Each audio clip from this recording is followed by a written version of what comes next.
Hello，大家好，我是 Francis Mom，今天给大家 review Elephant and Piggy 里面的 Pigs Makes Me Sneeze。这个依然是咱们过去的风格，很搞笑的一本书，就是讲 Gerard，然后猪猪过来跟他说的时候，他就开始打喷嚏，然后没完没了的打喷嚏，然后一直打，他也不能停下来的打，他就觉得是猪猪让他打喷嚏了，他就很伤心，然后他说我就不能在你旁边了，我们要分开了，然后他就走了。非常的戏剧化，很搞笑，一直啊啊啊的，然后就走了。后来他碰到了猫猫医生，然后猫猫医生一看说：“哦，你没有那个，就是不是对猪猪敏感或对猫猫敏感，然后你是感冒了。”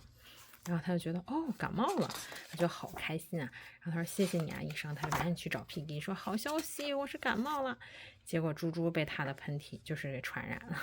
然后就这么一个搞笑的故事，最后猪猪就开始也是生病了的样子，蛮好玩的。然后推荐给大家，我是 Francis Mom，喜欢的话就关注我吧。